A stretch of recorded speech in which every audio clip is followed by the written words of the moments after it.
اللہ کے نام سے شروع کرتا ہوں جو بڑا مہربان نہایت رحم کرنے والا ہے۔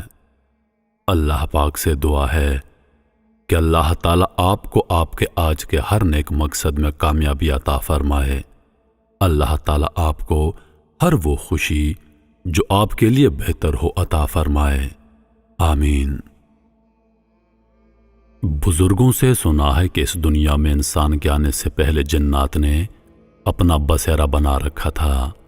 ان کی آبادی انسانوں سے کئی گنا زیادہ ہے۔ آج بھی ہر اس جگہ جہاں انسان نہیں ہے وہاں جنات رہتے ہیں۔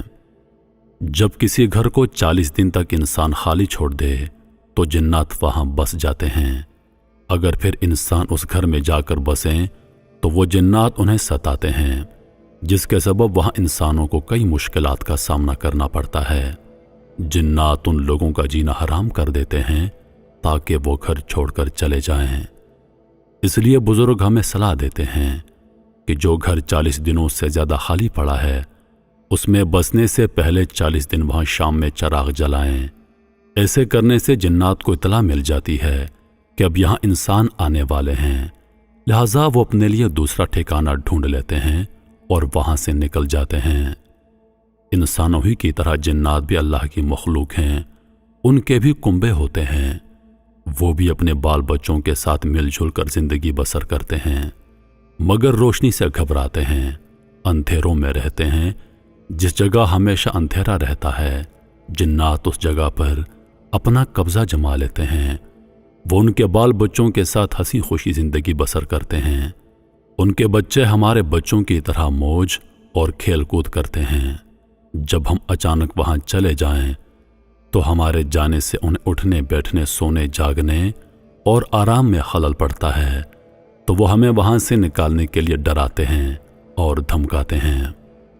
ہم نے سنا ہے کہ جنات صرف زمین پر ہی نہیں بلکہ دوسرے سیاروں پر بھی بستے ہیں۔ وہ اس زمین کی تشکیل سے پہلے دوسرے سیاروں پر آباد رہ کر وہ ہم سے کافی ترقی یافتہ ہو چکے ہیں، سائنس میں بھی ہم سے بہت زیادہ آگے نکل چکے ہیں۔ وہ اڑن تشتریوں کے ذریعے ساری کائنات کے چکر لگاتے رہتے ہیں۔ اکثر راتوں میں ہماری زمین پر بھی تحقیقی کام سے آتے جاتے ہیں۔ اگر کوئی تنہا انسان انہیں کہیں مل جاتا ہے تو اسے پکڑ کر لے جاتے ہیں۔ اس لیے ہمیں بزرگ لوگ ہدایت کرتے ہیں کہ کبھی اکیلے گھروں کی چھتوں پر نہ سویا کریں۔ اکثر لوگوں کو وہ یہاں سے اپنے سیارے پر لے جا کر ان سے ان کی زمین کے متعلق پوچھ تاچھ کرتے ہیں، پھر لا کر زمین پر چھوڑ جاتے ہیں۔ مگر جب وہ انسان زمین پر آتے ہیں تو انہیں کچھ یاد نہیں رہتا۔ وہ باقی زندگی بے خودی میں گزار دیتے ہیں، ہمیشہ کسی نشے میں رہتے ہیں، پتہ نہیں ان کو کیا ہو جاتا ہے۔ وہ اپنے ہوش و حواس کھو چکے ہوتے ہیں۔ اس دنیا کے سائنسدانوں نے بھی ان کے متعلق تحقیق کا کام شروع کر رکھا ہے، مگر وہ ہم سے بہت چالاک مخلوق ہے، اپنا بھید نہیں بتاتی، بہت طاقتور ہیں، لہٰذا ان سے دوری میں ہی ہماری بھلائی ہے۔ ویسے اللہ بڑی حکمت والا ہے اور ہم پر اس کی بڑی مہربانی ہے۔ وہ انہیں ہمیں بے وجہ تنگ کرنے سے روکے ہوئے ہے۔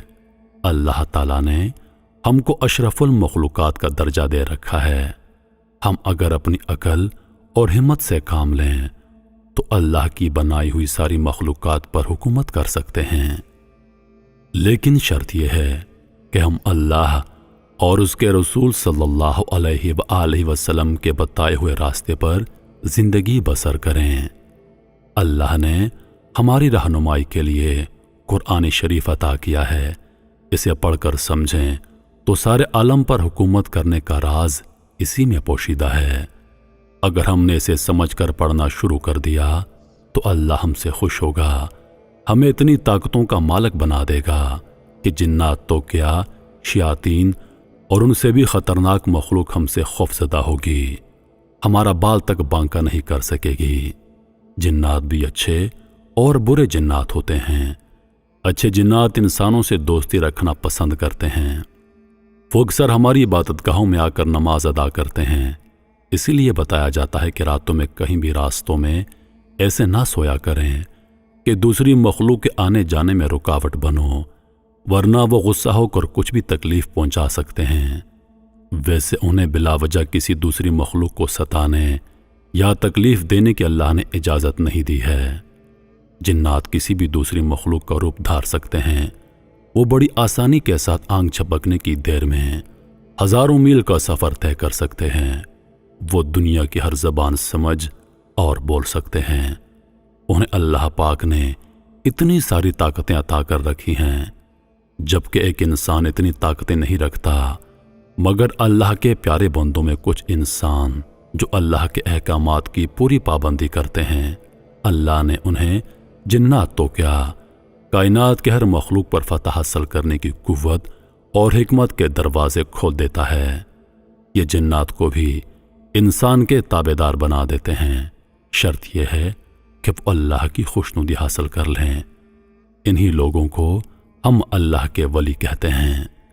ہم انسانوں میں آج بھی کچھ انسان اپنے آپ کو عامل کہہ کر جنات اتارتے ہیں اور بھاری بھاری رقم طلب کرتے ہیں۔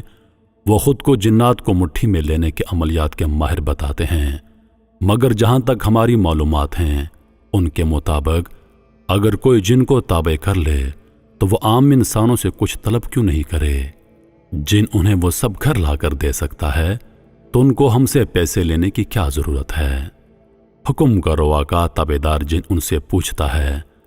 ہم نے جنات کو اپنے تابع دار بنا لینے کے متعلق بھی سنا ہے۔ اس کے لیے قرآن پاک میں کچھ مخصوص آیات کے ورد کرنے کا کچھ خاص طریقہ ہے، کچھ خاص شرائط اور پرہیز بھی واجب ہیں۔ یہ ہر کسی کے بس کی بات نہیں ہوتی کہ وہ جنات کو اپنا تابع بنا سکے۔ جو کوئی اسے اپنا تابع دار بنا لیتا ہے تبھی اسے کئی مشکلات کا سامنا کرنا پڑتا ہے۔ ہر گھڑی حکم کرو آقا کہتے ہوئے آگے آ جاتا ہے۔ جب کوئی کام عمل کرنے کے لیے حکم دیتا ہے تو لمحہ بھر میں وہ منو پتھر ادھر سے ادھر پلٹ کر پھر حاضر ہو جاتا ہے۔ حکم کرو آقا کہتے ہوئے عمل کو سونے اور کھانے پینے نہیں دیتا۔ وہ ہم انسانوں کی طرح بیکار نہیں رہ سکتے، ہمیشہ کچھ نہ کچھ اٹھا کر پٹکتے رہتے ہیں۔ کچھ بزرگوں نے جنات کے ہاتھوں مساجد کی راتوں رات تعمیر کروائی ہے۔ الغرض ایسی مخلوق جس کا مزاج ہم سے الگ ہے وہ ہم سے الگ ہی رہیں تو بہتر ہوگا۔ تاہم انسان اگر چاہے تو جنات بھی اس سے خوف زدہ ہو سکتے ہیں۔ شرط یہ ہے کہ اس کے دل میں خوف خدا ہو اور کسی چیز کے لالچ نہ ہو۔ اگر لالچ ہو تو وہ اللہ کی مخلوق کی مفت میں خدمت کرنے کی لالچ ہو، تب جنات بھی اس سے خوف کھائیں گے۔